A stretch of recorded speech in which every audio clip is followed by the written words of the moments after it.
Hello. Hello, Chrome. Hello, Brandy. Hello, Jace. Wow, Jace was one of the first ones who made it in this time. Yay. Hello, Noel. Hello, Yaya. And Joy. And Latanya. Hello. And Annie coming in. Hello, everyone. Hi, Joy. Hello, Joy. Hi, Tiffany. Annie Kirk. Charity Musasa. Latanya. How you doing? Good. How are you? Sorry, my son is loud in the background. Oh boy, he is. It's so fun every now and then to hear little children voices, since I don't have little children anymore. We are a baby loving class. Yeah, oh for sure. This is a baby loving teacher. I just cannot get enough. Faux show. Hi Raina, how you doing? Noel's okay. Oh good. I'm glad to hear it. Noel, we share your work on? Do we not? We need to. Yeah. I think we've shared Noel before. I thought we did. Oh, I mean on the Insta. Noel On the Wynn? Instagram. Yeah. Last week, yeah. Yeah. We are definitely taking Noel and showing off a little bit because I got through about, I want to say 2/3 of the people that turned in your work today, or rather last night. And you guys, hello, Lisa. Lisa's one of them. And you guys went hard. You guys went real hard. Noel was one of them who went way too hard. way too hard. I mean, those of you that have looked at the folder, you know, Latanya, what was up with that? I mean, seriously, that wasn't that's not a color script, right? That is a book that you did like this last week. We'll go over that. Yeah, I'm going to talk to you guys about this. You need to calm down. Latanya, calm down. No, we'll go over it. I mean, I won't. Could you guys hear me? I'm sorry. It looked like I was muted. No, we heard you. Okay, good. Anyway, but geez, we had some amazing work turned in. We have also some stuff that we can talk about in terms of like things we can continue to push. And I wanted to let you guys know this is not easy stuff doing a color script. If you've never done it before, it can be very, very challenging because the whole idea is to keep it simple. Tiffany is just like, it beat me up. Yeah. So that Tiffany anyway, not the other Tiffany. Evil Tiffany, not good Tiffany. But you get the idea. So take it easy with yourself. Be present. Just remember that it's there to be sort of like a simple guide for keeping your story more or less consistent. You know, that you have a look at the beginning, a look at the end, and then looks in the middle. And the main point behind a color script is to sort of figure out how you want to do those little transitional spots. We've got some things I would like to, I'll do some drawovers with you guys today. I'm going to try and keep it as simple as possible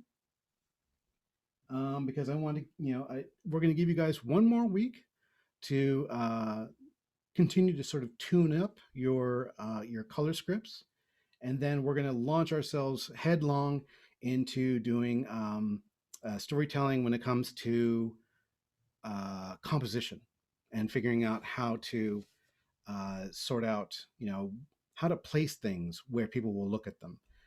Some of the simpler things about panel placement and simple composition that we can use in order to get people to look where we want. Kevin Bell, hello. Something's wrong with your audio? No problem. Okay, so Lewis had this amazing idea that I should start with the end in mind. Start with the end in mind. and it makes a total sense. So give me 2 shakes here to pull up my screen. You're going to tell them what you're going to tell them, and then you're going to tell them, and then you're going to end by No, telling tell them them what I you told told them. Yeah. Yeah. I'm just, that blew me away. I'm just like, I've never heard anybody describe, Isn't it brilliant? I've been just researching for how to do, speaking engagements and stuff, and that was one of the things that I came across, and it is brilliant. It's just so simple and easy to remember, and it follows through for teaching too. So yeah, well, it's all about. I have been watching a lot of similar little TED Talks about how to become better at what I do, how to become a better teacher, how to become a better artist. And I am guilty of one of the biggest sins there is in terms of how you prioritize what you need to work on. Tell me about it, Caleb, because I don't know what you're talking about. Yeah. Oh, Lol. I'm sure you don't know. Well, now. I mean, like, you've got this crazy amount of stuff that you're doing, and it's really engaging, and it's really, really ambitious.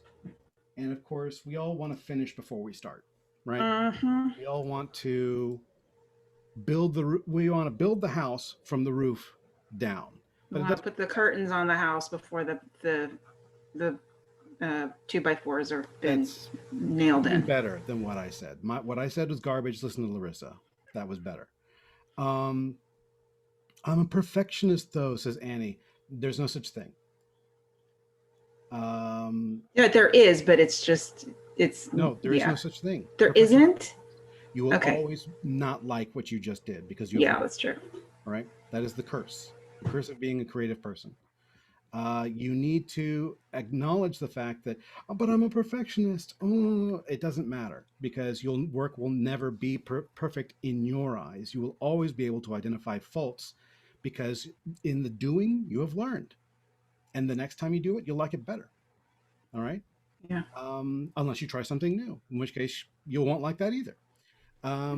Hey, this is what it's like to be an artist, guys. Enjoy. Welcome to the world of never being happy with what you've done. Perpetual dissatisfaction. Yeah, but that's the thing is you don't sit and dwell on it. You just kind of keep moving forward, and that's what building a body of work is like. It's just like all of your past mistakes just put out into the exactly world. Right. And yeah. It is. It's.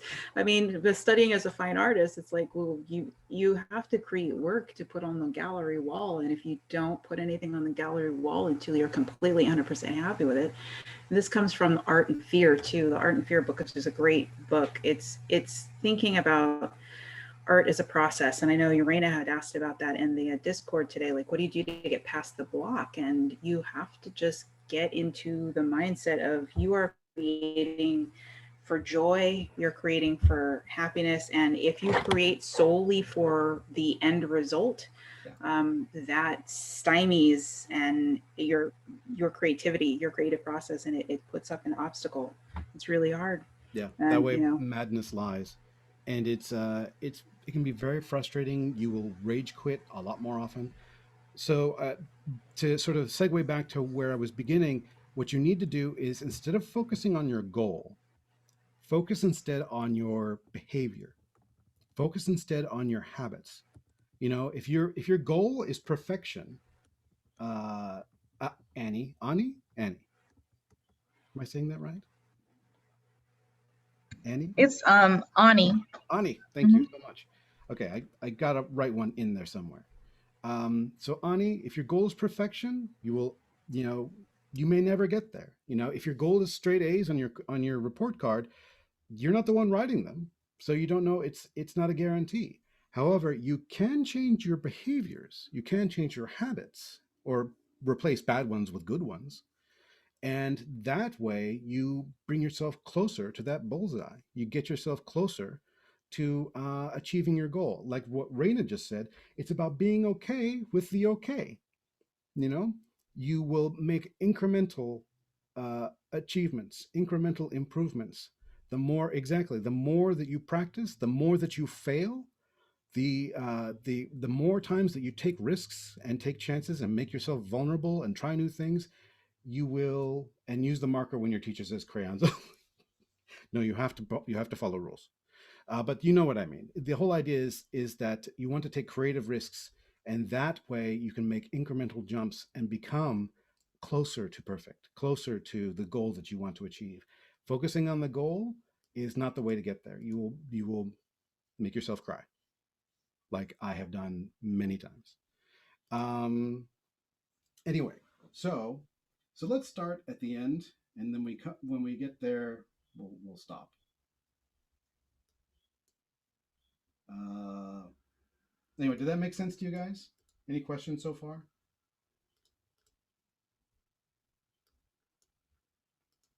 See some nodding. Okay. I have the perfect quote for Do it. what you just said. Okay. Once you realize that the road is the goal and that you are always on the road, not to reach a goal, but to enjoy its beauty and its wisdom, life ceases to be a task and becomes natural and simple, in itself an ecstasy. Beautiful. Who said that? Nisargadatta Maharaj. Beautiful. Thank you. Nisargadatta Maharaj. Yeah. You need to say that 10 times fast. I need you to write it. No, I'd like you to put that into chat. I will put that in the chat. That sounds it sounds very lyrical. It sounds very poetic. It sounds very Arabian. It sounds very sort of scientific. But yeah, to put it into stupider thing, into a stupider term, like a bumper sticker, it's not about the destination, it's the journey. So that's what it's about. So be where you are, enjoy where you are, draw with the kind of beautiful childlike joy that, learn what you want from this class and then put it out of your head. And remember that it's drawing is really, and telling stories with pictures is really about making you happy. And or at the very least expressing something that in the expressing will make you happy. Okay, so let me pop over here real fast. Okay, so you guys see my screen now? Larissa? Yeah, okay, good. Sorry, I'm typing the quote. You're doing great. Thank you so much. So this is the homework. This is what I gave you last week. Just add color to all 18 panels. You'll be evaluated. Oh my gosh, that was terrible. Evaluated on motif, symbolism, and consistency. Don't focus on realism or detail. They can have a role, but don't make it about realism or detail. It's mainly about capturing a feeling. Do treat each panel as a colored, lit thumbnail. All right. Don't worry about detail, Latanya. But you can if you want to, but you don't have to. And this will be due next week. If you already have everything done, I can give you a sort of a preview of what we're going to be working on next week, so that you guys will know what to expect. Okay. Nisargadatta Maharaj. Beautiful. Oh, it's not. Oh, it's Indian. Oh my gosh, of course. Lovely, lovely. Oh, it's very lyrical, very poetic. Although I do like my bumper stickers. Okay, so let's talk a little bit about what we about some of the work that was turned in over the past week. Let me turn off the assignment real fast. All right, Taja. Am I saying that correctly, Taja? Taja H. Are you in class today? They may not be here. That's okay. Now Taja did this beautiful example where it looks like they did everything and posted them onto like little Post-its so that they could rearrange them. Oh, we had an unfortunate tear. That's totally fine. I really, I don't know if I had a chance to put a comment on this, but I really, really liked it. I do think, however, that we have an opportunity to do a little more in terms of throwing down a little bit of color on this. because it's not quite clear exactly how we're meant to feel through each one. We've got we've got somebody sleeping, dreaming of pizza. Who doesn't? And then they wake up, beep, beep, beep, click. We've got very, very warm stuff, and then suddenly we're in cool land. We've got tea, we got toast, we have a moment of meditation, we've got a book, we look outside, we got the phone. Again, we jump into warmth. Does the warmth mean that they are being reminded of something? Or that something has interrupted their flow? I'm not really sure. They're driving, we're on a road, they have a mask on. Cigarettes. We're blue again. It looks like instead of being meditative or calm, it looks sad. Somebody's knocking on the door. Our protagonist isn't sure exactly what's going on. They have a knife in their hand when they go to the door, and it's the pizza guy. Call back to panel 1. Phew. But it's 8 p.m. And this has the opportunity to be something really powerful, but at the moment it's a little ununified. It needs something to sort of pull everything together. These transitional areas, I think, where suddenly the character has to stop and then move forward, or maybe it builds to something, where they are on a road. And maybe we need to see like one scene or something like that where they're waiting, and they're scared of leaving the house, perhaps, or they're worried about the outside world. This is the world that we currently are living in pandemia. So I feel like it makes sense that anybody would be scared, and unfortunately, especially women can feel very sort of isolated. Or people who just feel isolated and vulnerable, and might need to feel like they need to protect themselves, even if they are just answering the phone call, answering the door to get a pizza that they themselves ordered. So let me see here. What can we use as a sort of like a little bookmark? I love the idea of starting off sort of warm and local colors. This is tricky, but then it's not quite finished, obviously, I know, but I do feel like we've got the opportunity to change things around. Like if the door, for example, and this is just the way I would do it if I were, if I were working with, say, watercolor, I would just throw a little bit. This is very, very hot. Let me see if I can take this down a notch.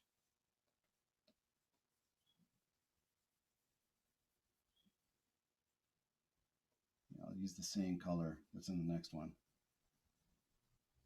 That's very hot pink. Let me see if I can take it down by putting it into a different color blending layer.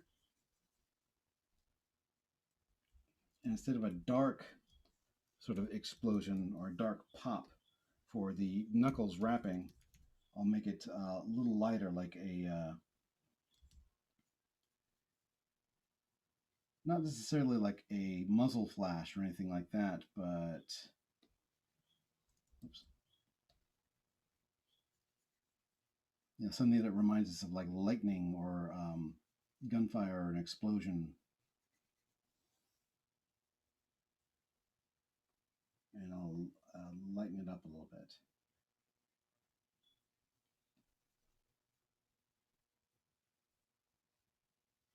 So it reminds us that it's threatening. Might even want to do something about the hand itself and make it a little vaguer, like it's cast in a shadow by the light of that pop.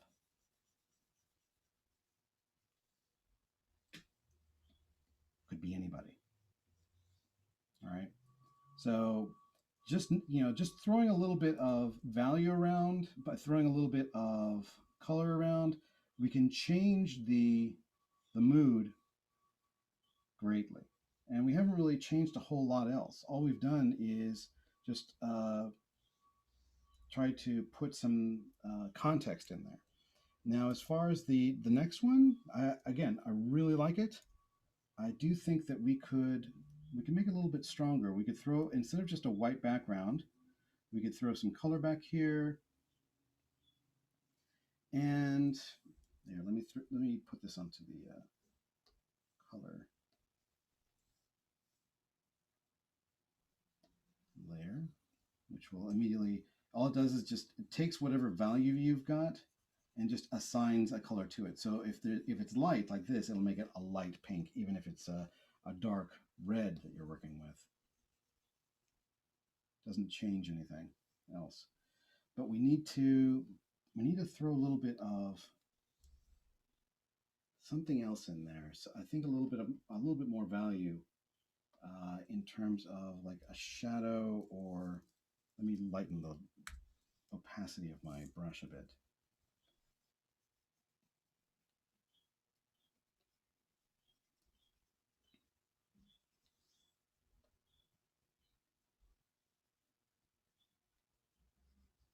And we'll throw a little bit of, like, she is caught unawares. Again, it's mainly to sort of suggest that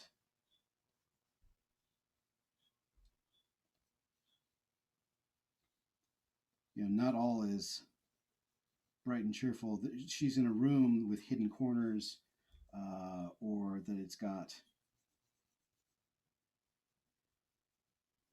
maybe even suggesting like a window, or like a pane, where to suggest that she's been looking outside.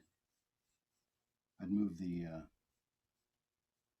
question mark, but hopefully you guys kind of get it.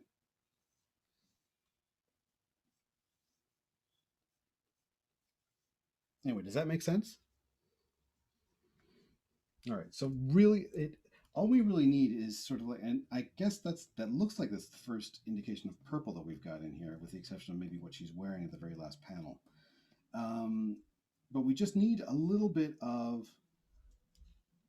we need some context in order to figure out exactly, we need a clue in order to figure out exactly why she's a little worried maybe about opening the door for the pizza guy at the end.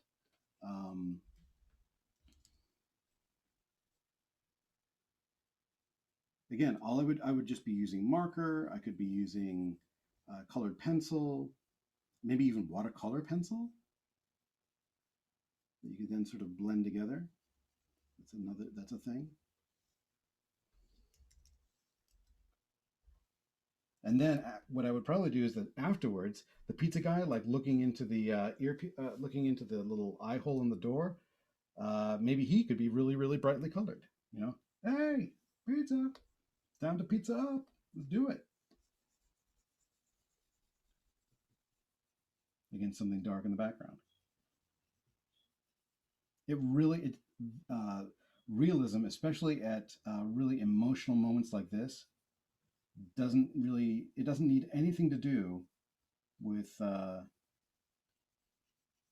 observational reality, and it just needs to make sense in terms of what the audience has already seen.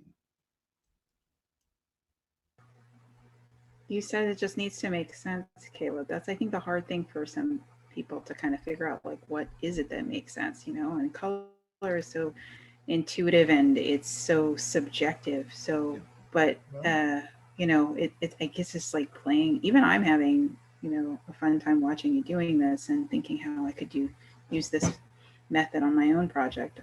But yeah, it's about thinking about the emotional reaction of a color rather than the, right. Well, right? It literally means can be completely subjective, like you just said. So like if you have blue in this section here, oh, I need to put this on a different panel here.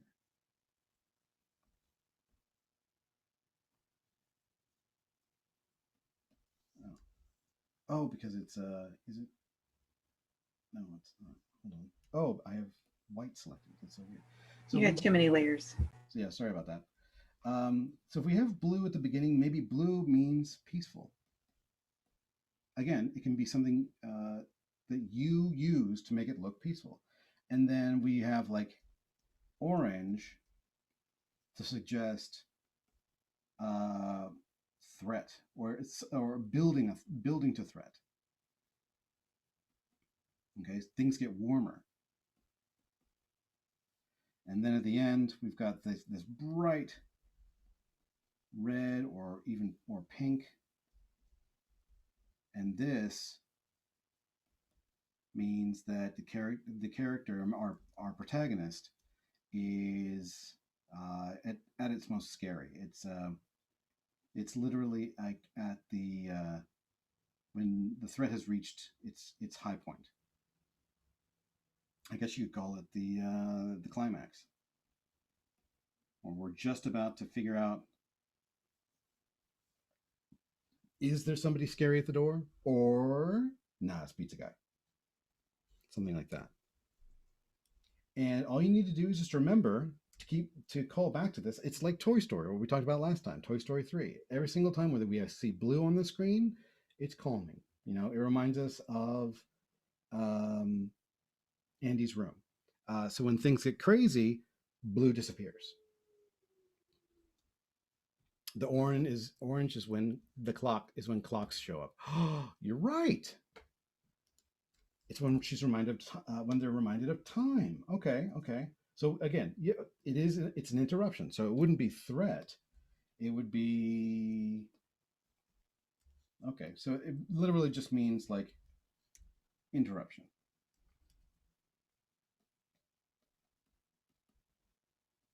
Maybe then what might happen is that the following panel would be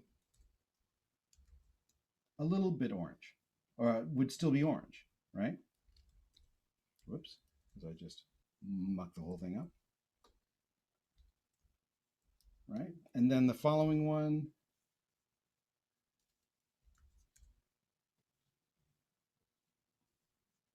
maybe it's a little orange, but now it's a little less orange.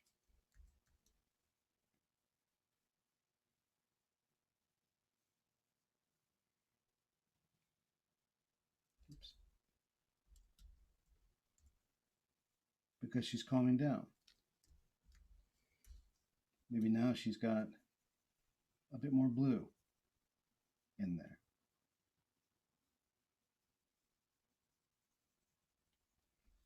Maybe even we could blur that orange a bit. You see what I mean? Anyway, there's lots and lots of things that we can play around with.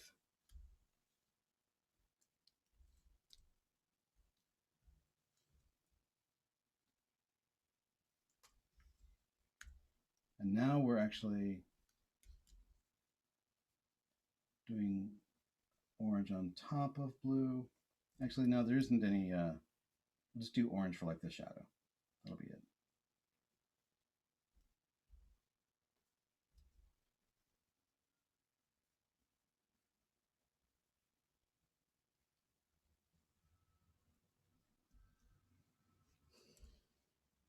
And I'm not entirely sure if she's calling or if she's sad here, but I do feel like right before we jump to Threatville at the very end, that's where we become sort of like our most blue. Again, like at the beginning, or where we have cool as in addition to blue.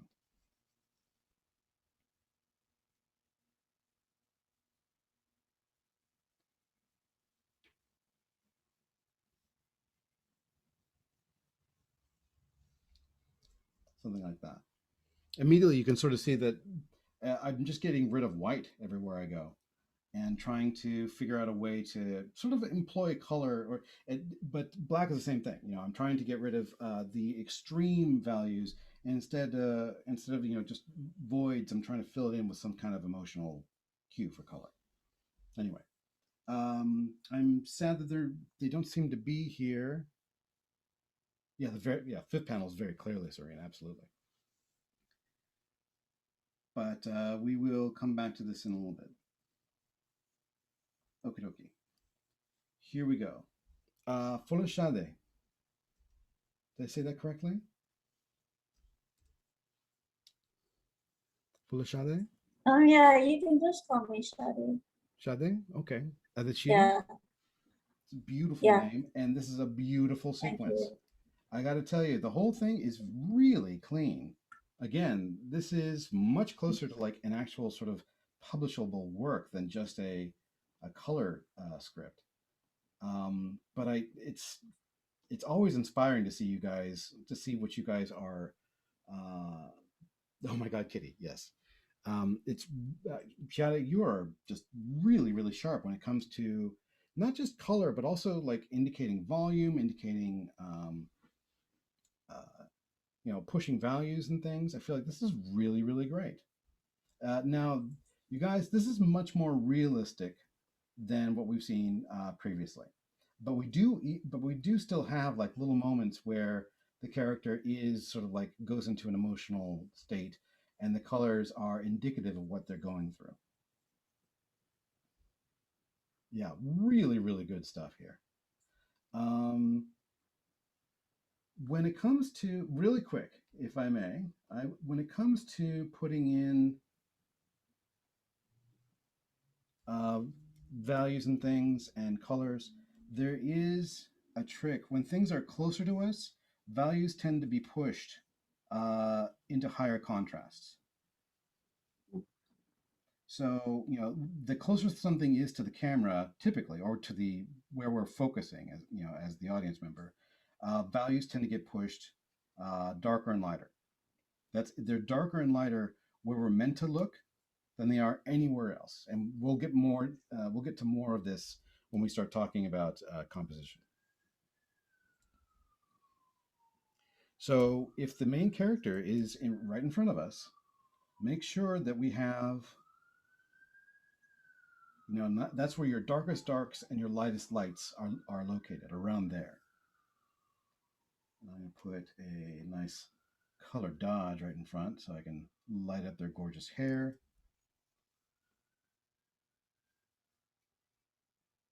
Same thing with that guy.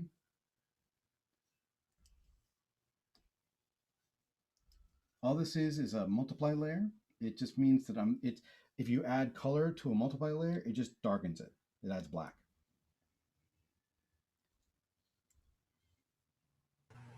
When you put color on a multiply layer, the multiply layer causes the color to become transparent. It acts like a glaze instead of being opaque. And so it does make everything darker on top. It's like taking a purple or whatever, if you're taking a color and you're using watercolor with it. So it's like making it transparent. It's a great way to create shadows on your layers underneath. Yep. Or if you want to build up, it acts a lot like watercolors because it also gets darker the more you put things into it. And that's typically the way that watercolor tends to work. The more paint you put down, the darker it gets. Anyway, so that's one thing I would do to sort of capture our eye. But I gotta tell you, this is just it. When things get warm, they're really fun. Things start getting cooler here when this guy's like, I got a sniffles, and our heroine is like, oh no, it's my friend. I bought cat muffins for him.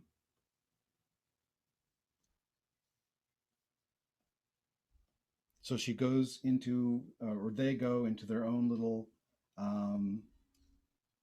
fun little trance area. I love this.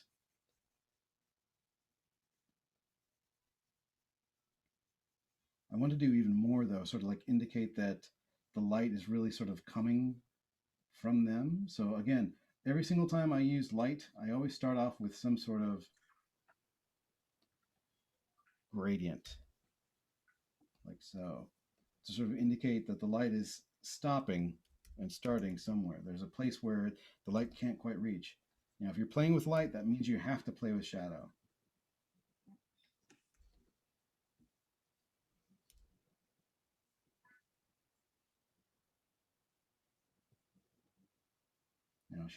All she is doing is just she's meditating, she's finding her inner peace.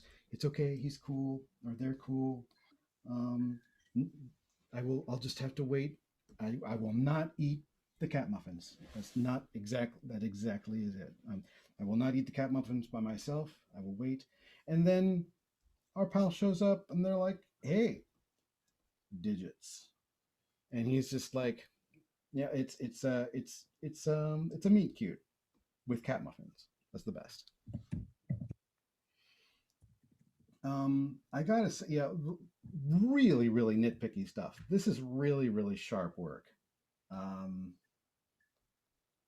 I really don't have a lot. Yeah, Sade, this is really good, but I think you know Thank that. you. All I would No, do. I actually thought I did it badly. No, what? Are you kidding me? The only thing I would do is find ways to sort of, this little area here, for example, make it cooler if you can. Here, let me see Okay. if I'll show you. I'll start it off. Or maybe, you know what actually would be better is to start off with some cooler areas, and then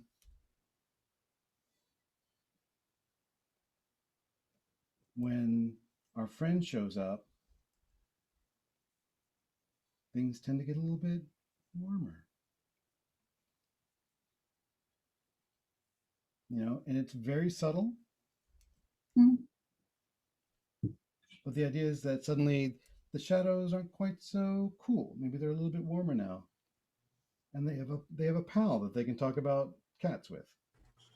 Oh, And- that is lovely. That just subtle shift in Right? It's color. very subtle. It actually punches everything up a little bit too. Suddenly they're just like, "Oh, I'm not alone." That's my singing song. I will So not cute. do that again. Oh, Ever. you should. You should always do it. Nope, forget it. We need more But Caleb singing. No, we don't. No, we do not. Chat I is do. like 0. No, you don't. But yeah, so that's all I would do is like literally just play with warms and cools, just as little transitional things. That's where the sweet stuff is, Sade. Okay. So find little opportunities like that, and Alright. oh yeah, fighting colorism. Oh, I didn't even think about that. You might want to push it a little bit further, if that's okay. Do you mind if I have a real quick go at this? Yeah, sure. It looks a little subtle.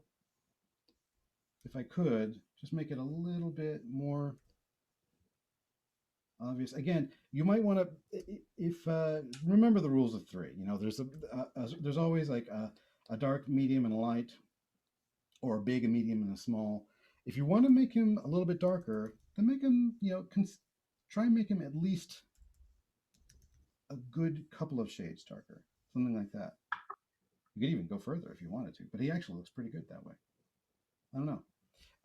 It's entirely up to you. Of course, this is your story, not mine. But I love this. Okay. I would love this. This is a great little color script for a book. We'll talk about PitchMad at the end of the class, but it was just really, really cool. And it's going to happen again in what, 2 months, 3 months? June, I think. Yeah. Sade, any questions so far? I know it's really kind of nitpicky, but to be honest with you, this is really, really sharp work. I'll tell you guys about PitchMad in, what is it, half an hour. Sound good? I don't really have questions. I mean, you did what I was trying to do with the light when he came around, where it became normal. I was trying to do that, but I didn't do it properly. When in So doubt, like, you can always, if you really want to cheese things up, all you need to do is remember, put a God ray in there. Oh. No, don't do that. No, but no, but seriously, there's what was it? It was there's always these moments in films and in cartoons, like when somebody makes a realization, or somebody reaches over and finally kisses their sweetheart. Yeah, God rays on the sandwich that week. That's right. Oh wait, last class. You mean yesterday, Monday? When did we have The last session. I Oh, think it this was one. Yeah, this last session, I think it Oh, was it is on the AB's same work. page. Yeah, never mind. There's always like a moment where like the sun comes out from behind a cloud just as the guy is, or just as the hero or heroine or the protagonist makes a realization. So think about, it doesn't even need to be a sun coming out from behind a cloud. It does need to be a slight tonal shift or a slight color shift like this. This is really good. Oh wait, is the girl with the one with the glasses meant to be a little bit darker? The Did I girl just- is meant to be darker than the guy. Oh, I messed the whole thing up. I'm so sorry. Oh, yeah. How bad. I'm so sorry. Here. I think it's okay. We get it. We understand. Yeah. Well, they look a little bit closer in this final bit. I would probably push it a bit further. That looks good though. All right. Well, regardless, it's a beautiful little story. I really would encourage you to put a little bit, just push it a little bit further in this coming week. It's looking great. Okay. Thank you so much. Thank you. You're welcome. Thank you, Shade. Okay. Next, this Ana Velez.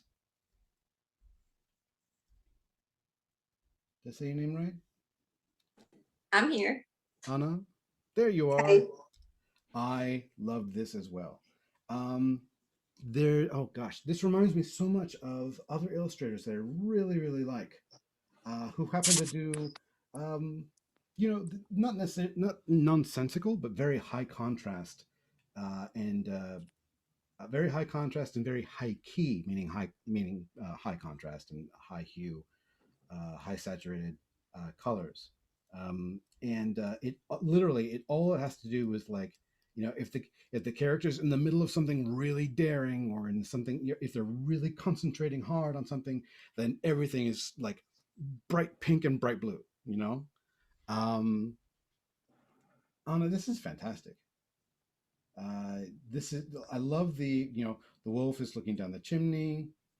These are hamsters, are they not, or gerbils? Guinea pigs. Guinea pigs. Okay, so is this like a South American tale? Yeah, so it's a twist of the three little pigs. It's three little guinea Three little pigs. guinea pigs. Oh my god! How do you say guinea pigs in? Where are you from? Gooey, Cui. Wait, where are you from? Ecuador. Ecuador. Beautiful. One of my favorite teachers of all time. He was from Ecuador. His name is Abel Zeballos. He was so great. But anyway, this is adorable. I love these. Oh my gosh, these poor guinea pigs. We're gonna get et. No. Again, consistency. Very small little things. Try to keep the colors of like the floor consistent. Let me see if I can find it here. Okay. Again, it doesn't have to be based in real logic. It has to be based in your story logic. The rules of. Do you know what I guys mean by like story logic? I think actually Larissa. No, Larissa didn't. Larissa, did you bring it up last time? Like, what are the rules for your story? Okay. Oh yeah, I did. I talked about that in a character design class. In character design. Okay. Well, Anna, have you ever seen like a Wile E. Coyote or a Roadrunner cartoon growing up? Mhm. Okay. Does the coyote ever catch the Roadrunner? No. No. That's the rule. Okay. They actually wrote this down in a series of notes about this one cartoon. It was Chuck Jones who wrote, rule number 1: the coyote will never catch the Roadrunner, because if he does, cartoon's over.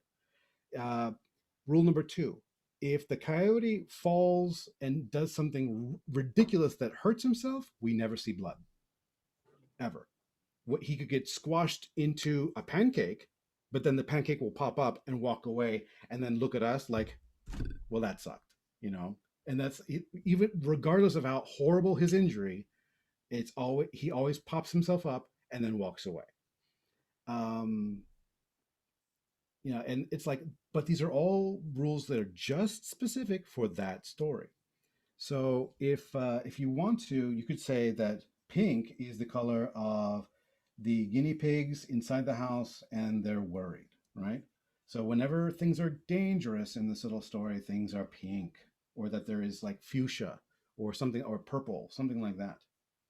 Um, this, yeah, this could be a little more dangerous. No, actually, that's way too dangerous.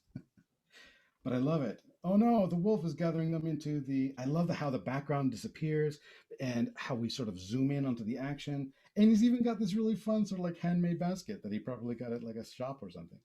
Um, yeah, or that he made himself. Oh no, and he's getting away. This part could use a little bit more work as well. Um, the reason why is because it doesn't look like we're outside anymore. This up here does look like we're outside. We've got this beautiful sort of like borealis sort of effect with like the purple and the clouds and things like that. If it doesn't need to be, specific, it doesn't need to look like it's daytime or nighttime or anything like that. This could just be like fairy tale time. But the idea is if you are the sky, if we go back to the previous place, the sky still needs to follow the same rule. Although to be honest with you, I kind of feel like there should be a little bit more pink. Or maybe he's heading into pink. That might explain why the front of his little face there is lit up with pink. Again, sort of if we're following the rules, that as things get scarier and scarier in this little story, things get more and more vivid, like so.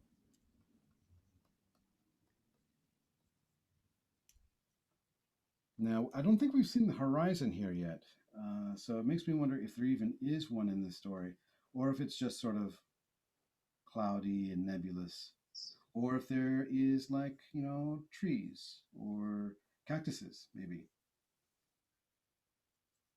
I don't know. It depends on the rules of your story. So think about do we have a horizon? Do we have mountains in the background, or is it just clouds? Like so. You get to decide. I know it's like I have to decide everything. Yeah, you have to decide everything. Well, there are some things you can sort of suggest. You don't have to make things super detailed, but the idea is that you have to, again, you just need to make them sort of consistent.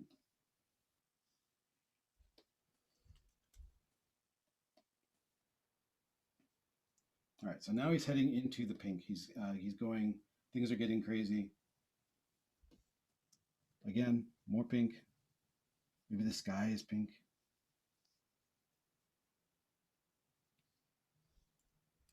Or maybe the lights in the house are pink and everything outside is getting dark, scary.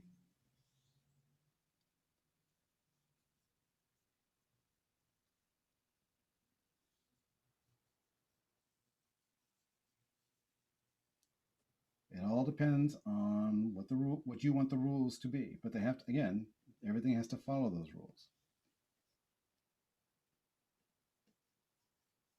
Might darken the edge a little bit so that the pink stands out a bit more. I love the sort of thatched roof. That's kind of great.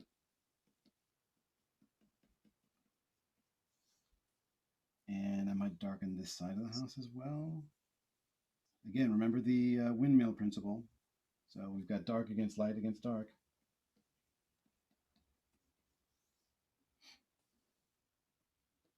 I know it's a little messy, but I'm trying to work fast, and I don't want to make so many decisions that it changes things. All I'm trying to do is sort of suggest possible ways to solve some of these little equations. Does that make sense? No, very helpful. Oh, good. Yay. All right. Okay. And then, yes, see, now it makes sense. We are inside. Things are as pink and as purple and as red and orange as they've ever been. Things are crazy.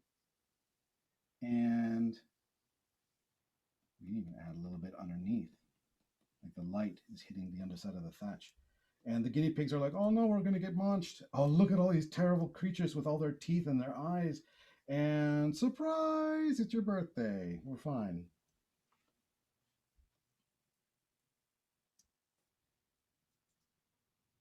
They're like, that's great. And they get, is that like ice cream or it looks Yeah, it's a delicious guinea pig treat is what they're like, pleased to meet you. I'm a hummingbird. You know, all these fantastic things that are going on.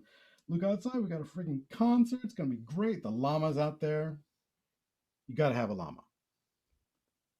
Yeah, and not only that, but the thing is that if you go back further in the story, you realize that the wolf is still a little friend-shaped. I mean, there's enough softness in his character design to suggest he's not really a bad guy. You know, especially if afterwards, once he still remains, you know, everything sort of cools down, like literally cools down in color. Oh my God, I love oh my Lord, I love this. This is so great. He's got a nice scarf. Exactly. Bad guys don't wear scarves like that. I mean, he's obviously a good guy. Look how cuddly he looks. He's got a flute. Toot. Right?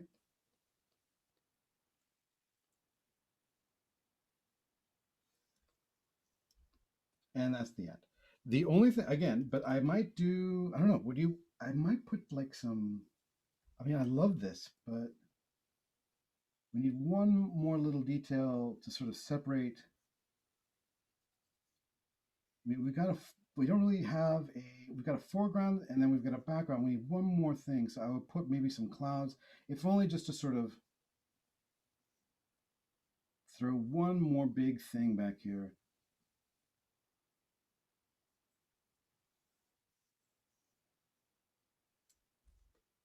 To sort of separate the foreground from the background.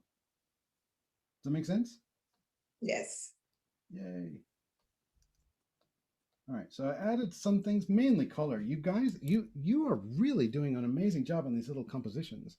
Beautiful work. Such an experience. Isn't this a fantastic little story? The Darker Shadow, it's right. This scared me. It really did. This would have given me like, oh no moment if I had been a little kid reading this. I mean, like, okay, guinea pigs, I guess this is what death is. You know, I'm like, I'd be like, oh, wow, I'm learning a lot from this story. And then suddenly, surprise! I'd be like, oh, thank God. Anna, this is a treat, a real treat for the eyes. So thank you so much. Did I help at all? Does this make sense? Yeah, no, thank you. That was very helpful. Yeah, well, again, it's a little nitpicky, but to be honest with you, it's all about unifying everything. You know, it's about these little transitions. The transitions in color scripts are always very tricky. I do have a question because I'm going to work the story more into a picture book, and I was wondering how it applies, or if there's a differentiation between, you know, comic strips are more dramatic versus picture books may need to be more consistent in color. So I'm curious if you have a comment about that. Larissa actually would be the best one to ask here. Yes, Larissa, thank you. You're doing a comic right now, so. Yes, I'm doing a comic and I've done picture books. I think in the beginning, a lot of times when you're doing a picture book, I'm gonna stop share just for a sec. Sure. When you're doing a picture book dummy that you're wanting to sell to a publisher for publication, or you're going to be submitting a sketch dummy, which is basically going to be black and white with a couple of full color spreads. And so it would be really important to let the publisher know, whoever you're submitting your project to, that you want to do your colors in a more emotional way rather than a more realistic or observational way. In a lot of picture books, I don't see this kind of really dramatic color.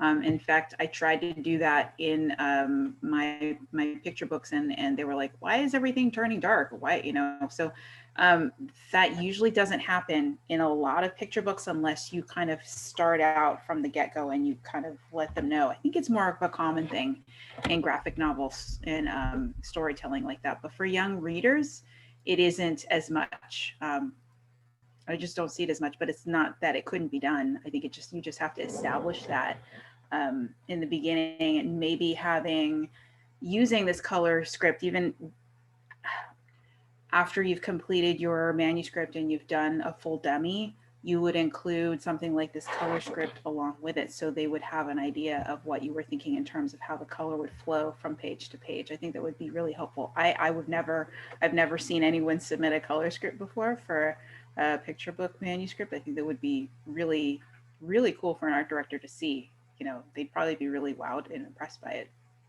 Here, here. Yeah. Let me see. I know I've seen people do higher contrast picture books before, especially since people are trying to embrace different cultures and their own childhoods. Um, you know, if they're from, like, say, from South America, then they might use different or high key um, uh, value contrasts, things that we wouldn't necessarily see in more Americanized or anglicized stories, you know, where things are more softer or nuanced or whatever.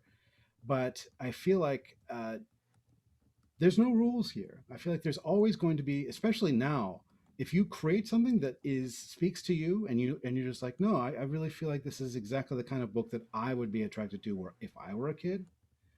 Um, then you owe it to yourself to do that, to make it as close to what you would have read as a kid and enjoyed as possible.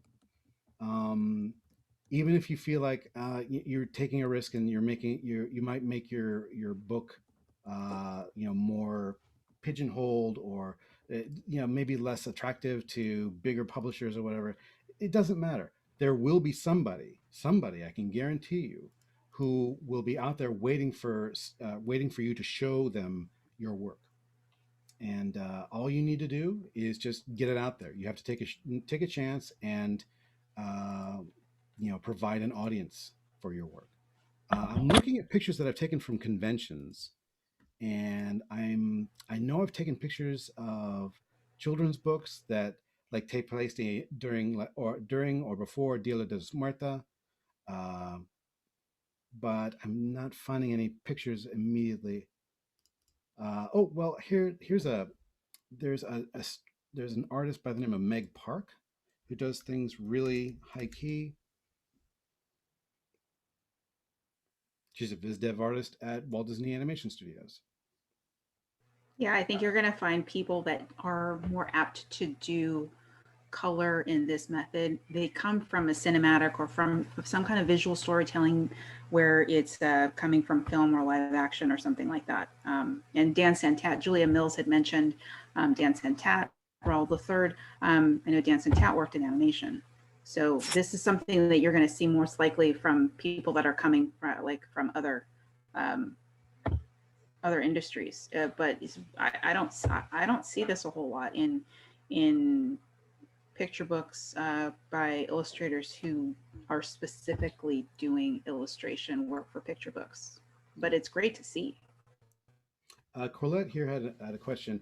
Would you say most publishers would want to see both a manuscript and drawing if you're going to pitch?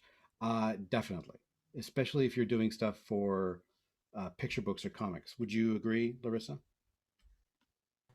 Yeah, you know what, I think you had asked that in the ask the AMA thing, and I don't know if I ever got to that. I should go back into that. But yeah, you definitely want to have a manuscript and drawing for a pitch. As far as the color versus black and white, if you're doing a pitch, it may not necessarily matter. What they will probably want to see is something between like 4 and 6 images for a pitch. They'll probably want to see some characters. They'll probably want to see a little bit of like the setting, but mainly what they want to see is just what you've developed. And does it make sense with the written portion, right? Yeah. So, 2 or 3 color spreads. All right. And if you've already come up with like a script like this, or like a dummy, then that's exactly what they want to see. You know, the more work you've done, the better. Yeah. And keep it simple if possible, because they're going to have their own input as well. Joy Hester has just asked, what's a color spread, Larissa? Color spread. Spread just means like a full page, double page. Yeah, when you So open like, a book. yeah, like this is my color spread for like the title for Blake Laser. I just happen to have it in front of me because I just finished it. But yeah, spread. One page is one page, and 2 pages is a spread. Right. When you open the book, it's a spread. It just depends on what kind of Colette. Yeah, once more, it depends on what kind of book it is. If you're doing a graphic novel, something between like 150 and 200, I think, at least. But that doesn't mean they want to see 200 pages for your pitch. They want to see like between 5 and 10, typically 10. And yeah, picture books are about 32. There's a reason that they're 32 because folded and gathers are it takes one gigantic page. They print 4 images on one side, 4 images on another. That one paper equals 8 images for a book, and so they'll do 4 pages, which 4 times 8 is 32. So that's the standard. It's always in sets of 8. So 32 is your standard, or it could be 40. Plus, but in terms of there's like a minimum price point for picture books as well that they want to try and hit, and that means that there has to be a certain thickness. There has to be a certain level of volume that they want to make your picture books, and 16 folded pages is like the minimum. So there you go. Last one, promise. Johanna. It's Johan. Johanna. Did I say Johan. Johan. Ugh. I just did it again. I'm so sorry, Johan. Thank you for your patience with me. I wrote it down last time even. I'm so sorry. Anyway, here we go. I loved this. I love your character. I do think, however, that I love this sequence. I want to see this as either a graphic novel or a webcomic. But I do, and I really want you to do it in colored pencil. I never see this ever. But there's a way to do this that I feel like you can emulate looking at like light sources and stuff. Here, I'm going to actually do this right next to this one. Okay, I'm going to cover this one up. I'm very sorry. Actually, you know what I'm going to do? I'm going to put I'm going to put the page color right there. All right, and I'm going to just draw with this fun little charcoal pencil, and that's the only thing I'm going to draw with. All right, so first off, I love your character design. I'm not going to change a thing. All I want to do is, I don't want to change the camera angle or anything.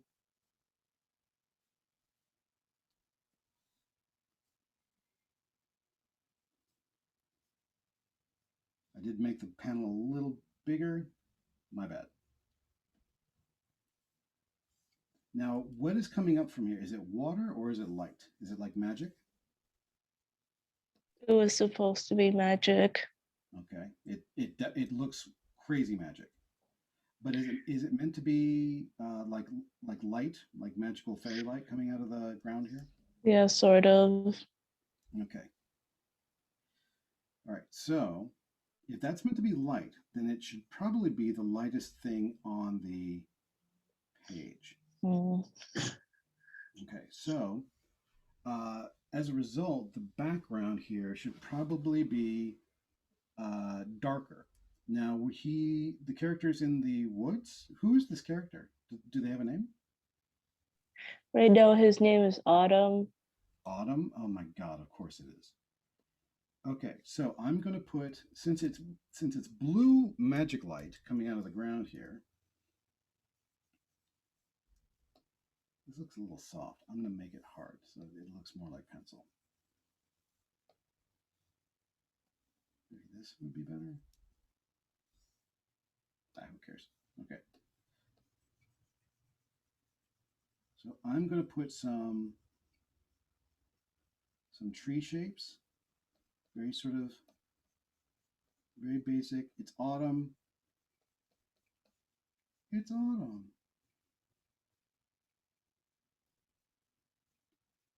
Just really super duper simple tree shapes. And again, if it's suggesting a shadow and light, then I'm going to have the darker part further away, because all shadows are gradients. I'm going to do this all in the same layer as well.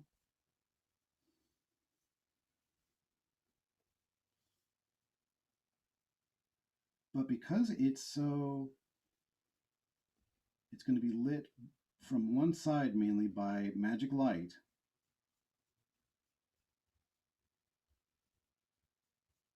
I'm going to mainly make the color. I'm not going to worry too much about like what's called local color. Local color is like, the color of an object when you're looking at it close up. Okay, so if you're wearing blue jeans, if you're looking at them close up under normal lighting conditions, they'll look blue. I'm not going to worry too much about that. What I am going to try and do is figure out how I can take advantage of light and shadow to make it look a little bit more theatrical.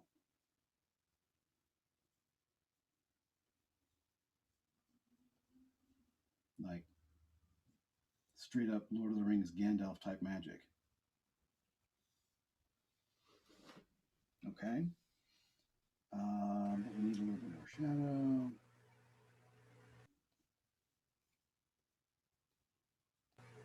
That is magical lighting now. That is nice. Well, all I'm doing is drawing the shadow. That's all it is at the moment. And then what I can do is, using the same color pencil here, what I'm going to do is fill in everything that's almost pointed straight towards the light with blue. You make it look so easy, Caleb. Well, it's because I've done it before. I've screwed up. You know why it looks easy? Is because I've made more mistakes than Johan has made. So you failed at this before. You learned your lesson, and now you know right away what it is to do. I love it. Saying that the difference between a master and a beginner is that a master has failed more times than a beginner has even tried. And all you need to do is remember that, and suddenly you feel a little bit better in the fact that every mistake you make is a way for you to learn. More pencil stuff. Oh, here we go. Yes.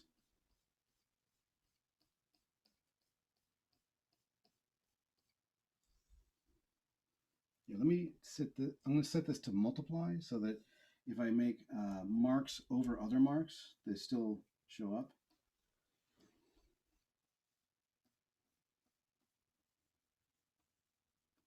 Sort of like a color pencil, maybe not.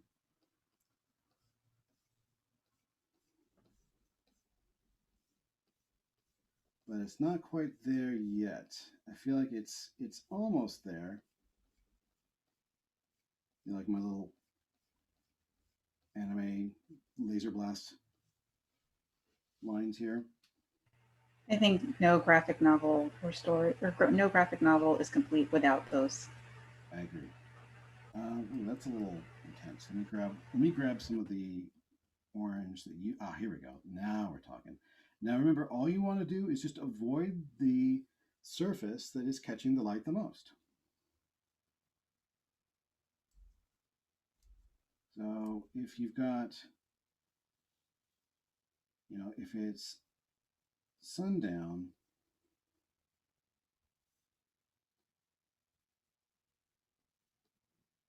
what time of day would you say this is? Yeah, Yeah, sundown would be right. Okay, so it's like magic hour.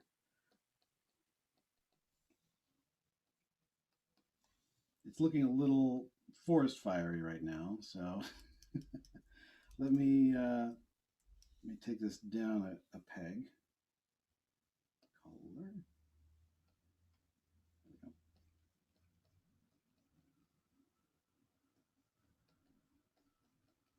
And then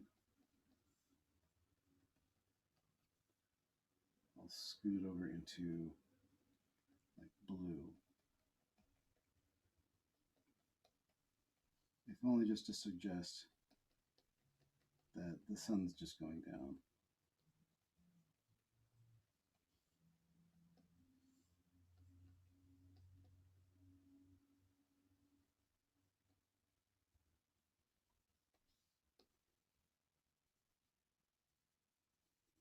Hopefully it makes sense. Okay. Now the whole point behind that was to sort of show you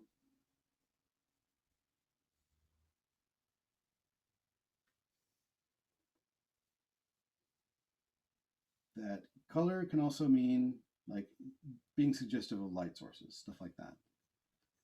It doesn't, you don't really need to worry too much about what things look like in reality or what the local color is. What matters is trying to establish like light and dark.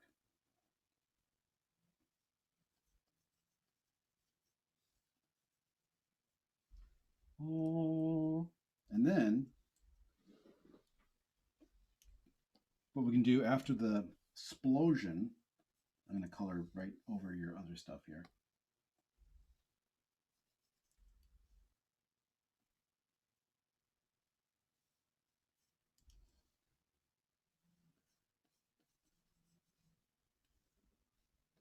No, make it a little darker.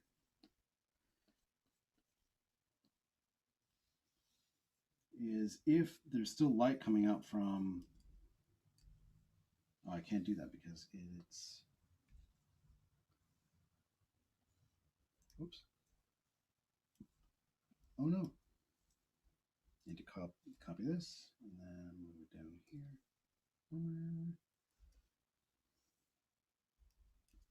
Oh, I'm not going to worry about that then. There we go. Actually, you know what? I'll just draw right over it. It's fine. Sorry, I'm taking my sweet time making up my mind, aren't I?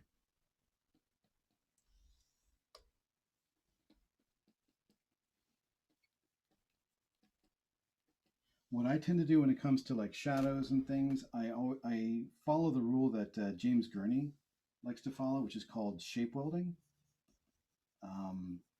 Wherever like a surface meets another surface, or where like planes intersect, like where this where Autumn's leg meets the ground, for example, that's going to be the darkest part of the shadow at his leg, and it's, oops,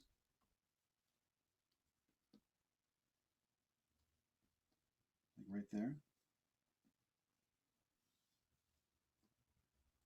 I'm going to put a little toe on his, oops, oh no.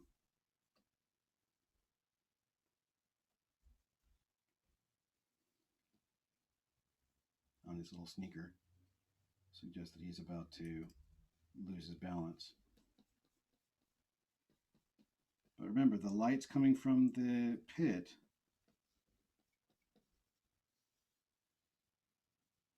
So everything around it needs to be kind of, whoops.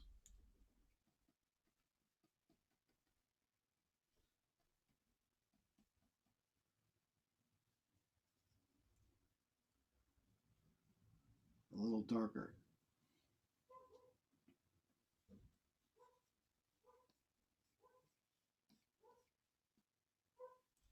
But now the light is sort of faded a bit.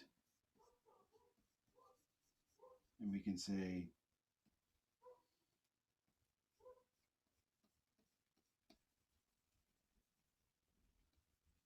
some of the fairy magic is, the explosion's over, but it's still giving off some light.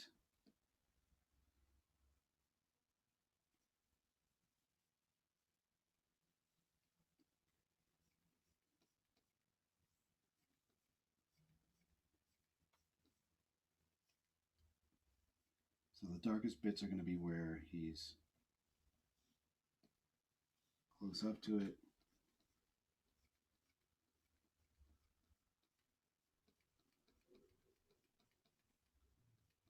Sorry, I'm still trying to make this look like pencil. But the most important thing that this little segment is going to tell us is that he's about to piece out into that hole in the ground.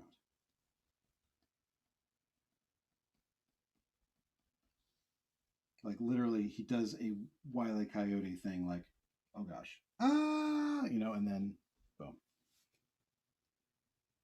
The Terminator, yeah, there you go. I just looked up and saw all this chat going on. Where the planes meet is the darkest point of shadow, correct. It's like where if my foot were on the ground and I was casting a shadow on the ground, that little intersection at my heel or wherever the darkest part is, that would be the darkest part at the intersection. It's just imagine it's always darkest in the corners, okay, wherever planes intersect.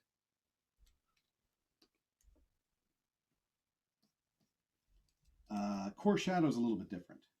Core shadow is where you've got, like, for example, a sphere that doesn't really have any corners. The closest thing it has is this little bob, and it's literally either called the core shadow, the Terminator, whatever you want to call it. It's not a robot from the future. It is the darkest point where light from one side tends to stop.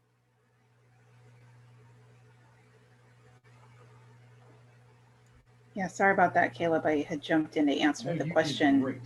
I jumped in to answer the question. I wasn't sure what the question was, and I was answering it wrong. So no, that's it. You are totally good. But yeah, where you were talking about where the forms intersect, that's on the shadow side. Where he calls that you got it right. And it's really fascinating. Where it's basically just a simple way of gluing, of realizing that you can simplify things. You don't have to, if two planes are intersecting, like the guy's, like little Autumn's heel here, you don't have to draw anything in the shadow spot there because, that's meant to be the darkest place. Anyway, does that make sense? Johan? Yeah. Yes, that makes sense. Okay, cool. What do you think of what I did here? Do you approve? Do you think it stinks? Yeah, I approve of it. Yay! Okay. I love your story here, by the way. What is your story called? Does it have a title? No. Oh man. Oh, you got it. Okay, I got a title for you. You're gonna hate it. Okay, because it's about a little boy named Autumn, and he disappears. It's literally going to be called, and this is non-negotiable. It's called Autumn Leaves. Get it? Because he leaves. Yeah. You guys can, I don't know. You can send me hate mail. You know where to find me. What were you gonna say about your character, Johan? I was gonna say I'm not really good at, like, he's supposed to be a little, like, you called him a little boy, but he's supposed to be actually like a little, like a young adult, like around college age. Like, I guess that's like one of my weaknesses is that I tend to make my characters look a little bit younger than they are. Oh, well, that's fine. If you've ever read the comic book Scott Pilgrim, everyone's drawn like a child, but they're all like early 20s. Yeah. Like, and when I say drawn like a child, they just have like bigger heads and like shorter bodies. So, Yeah. If you want to make him look a little older, you could feel. I mean, you could just give him like some sideburns, or a little scruff or what have you. If he's meant to be college age, that's kind of what I think Brian Lee O'Malley might do, something like that, right? Mm. Or give him friends that have that. Mm. He does have juvenile proportions, but yeah, that doesn't mean anything. If that's the rule of your story, that everybody has those, then that's all it means. Mm. Just like Brian Lee O'Malley or Scott Pilgrim.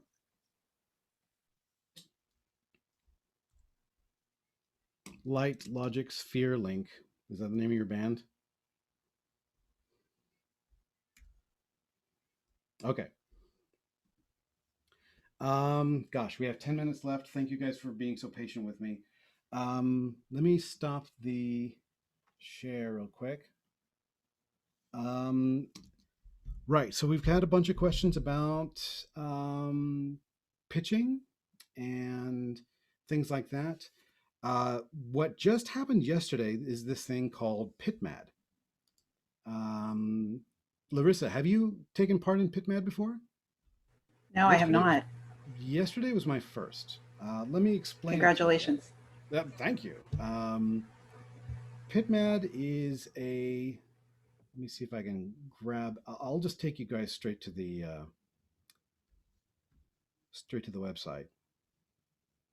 It can be a little daunting because it's put together by a bunch of publishing industry amateurs and publishing industry aficionados and actual professionals.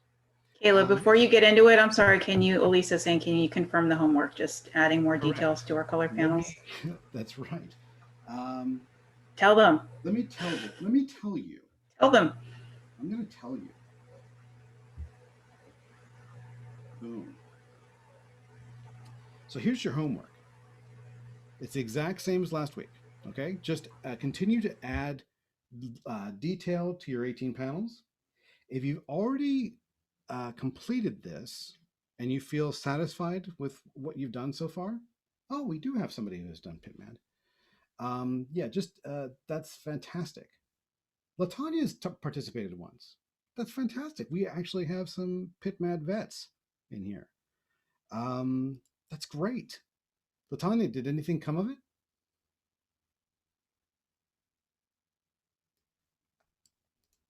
Latanya? I got a few likes, but nothing came of it. Oh, well, that's good. That's fantastic, actually. I myself got a bite yesterday. Fingers crossed. Jace, have you participated in you've participated? Did you get any nibbles or anything like that?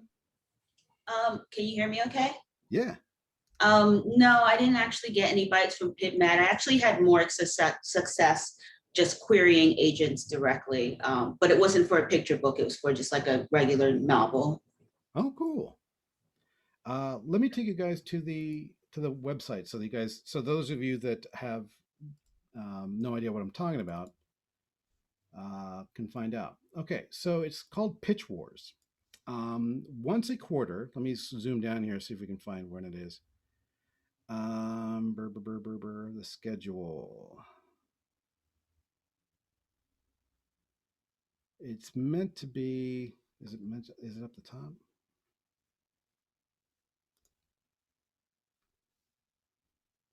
Oh, here we go. So once a quarter, next one is on June 3rd from 8 a.m. to 8 p.m. You can go on social media. You can use the hashtag PitMad, and you can do a 280 character summary of your project. Okay. If it's just a novel or a novella, just use words. If it's a picture book or a comic, what you probably want to do is, let me see here. Well, there's a little video here, but what you want to do is use, like a fun little description of what it is. Just imagine sort of like the blurb on the back of a book. or on the inside dust jacket. And you use like age categories or genres so that people, agents or representatives who are looking for specific genres or age categories can filter through people that are pitching on PitMad on the day and find things that they would be interested in. Particularly these days, people want to find minorities who are telling their own stories, so that you can use BVM for Black Voices Matter. You can use OWN for Own Voices. POC, author is a person of color, or that you're an immigrant, or that you're LGBTQIA, neurodiverse, anything like this. If you have a disability and you want to tell a story about it, little things like this. There are always somebody out there who wants to tell a different kind of story, and for any kind of audience, all ages, young adult, anything at all. And yesterday, I feel weird about showing you guys my Twitter, but here, I'll just do it. Just do it. Just do it. All right, so this is me. Art. If you're not following Caleb, you need to be. If you're on Twitter, no, you don't. It's yes. No. No. I have really, really great students that I do post work from. This is Monica Magana, or people that I just happen to find that are just friggin' make gorgeous art. Occasionally, I will just make terrible jokes, like when somebody puts up this like extinct animal, and I call it snorkel horny megachunkus. That's because it's got nostrils on its horn, which is crazy to me. But what I did yesterday was, this is all during PitMad. These are people saying, my story is like Hollow Knight meets Moana, or they always do that. They take like two stories or two things, comics, and they smoosh it together using an X or something like that. Here's one. Hi, Pitmad. Baz used to be a powerful sorcerer, but these days he's mostly burnt out and drunk. With old foes back in his tail, he returns to his roots and to swindle and sin his way out of hell one last time. Pretty awesome, right? So, and they include WN, they got that lead that is transsexual, transgender rather, dark comedy. It's meant to be a graphic novel. It's LGBT. All sorts of crazy fun hashtags, like a professional. Awesome stuff. Here, and this is mine. All right. Hello, PitMad. The former hub of America's space program is now a broken desert town, but one middle schooler and her friends dig up an interstellar secret that could make it a utopia. They just need the right stuff to confront those that stand in their way. And this is my artwork. And the idea see what you did there with the right stuff. Yeah. Mm-hmm. And the idea is that you're meant to tell people not to like it. The people that are meant to like it, and I didn't do this, are meant to be just agents. Everybody, you're meant to say, if you like this, retweet it so that other people can see it. But this way, who's liking it. And of course, everybody liked it first because that's, what you do on Twitter.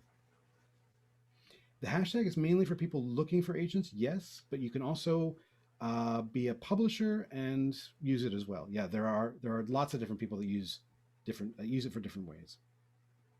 I think it's mostly unpublished people, yeah. And unagented. There are rules. I forgot. Yeah, there are rules. It cannot be a previously published piece of work. That's it. And you cannot have representation. Right. So basically, if it's meant to be somebody who needs an agent or would like to look for an agent and needs help publishing their manuscript or their whatever it is. It's a way to boost your exposure. Yes. It's exposure is what it is. It's exposure, and it takes nothing. Well, it doesn't take nothing. What they do is they want to see. They want to see if you're creating a picture book or a graphic novel. They want to see at least a couple of pictures, you know, maybe a couple samples of what the pages look like, some character designs. They want to see some visuals. And then if you see that an agent has liked your work, you can follow up with them. You Which can, Caleb did get an Which I did. agent who liked his And- work. but Everybody yeah. applaud. It's a big Uh, deal. oh well, thank you very much. Thank you. Woo, Jace, appreciate.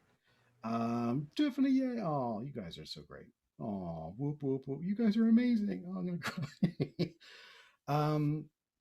Yeah, if you have an agent, you have somebody working for you, getting you work. That's what an agent is. And the more work they get you, the more they get paid. Agents typically get, what is it, like between 10 and 15% of whatever you make. So that can be a lot of money, depending on how big the book is. And what they will try to do is market your project to a big publisher. Sometimes we have a Brie Larson, no, not Brie Larson, I'm so sorry. Brie Paulson is a former student of myself. Larissa, did you ever teach Brie? Okay. They No, I did never this did. really fantastic graphic novel called Patrick the Vampire. And Oh yeah, Brie. Yeah. yeah, Right, Brie. Sorry. And Patrick was picked by an agent, I believe, during something. It like- wasn't actually Patrick. Oh, it was Garlic. It was, yeah, it The was little Garlic. Garlic It was another creature thing that that's- they were doing. lives in a house Mhm. next door to a vampire. She's very gothic. She's really fun. And that was auctioned to a publisher using at some convention, I believe. It can happen all sorts of different ways. It's really, really crazy. You use social media, and now thank you very much, Raina and Chrome. You guys are amazing. Johan, appreciate it so much. But the idea is to try and keep it. You have to be like between like 230, 280 word, 280 characters, and the next one is coming up in a couple months. So put together a little. Our next project actually is going to be a cover. So that could be one of the things that they look for. They actually do look for something like that because once they contact you, they want your pitch packet. And Larissa, well, next week we'll talk a little bit more about that. Okay. Awesome.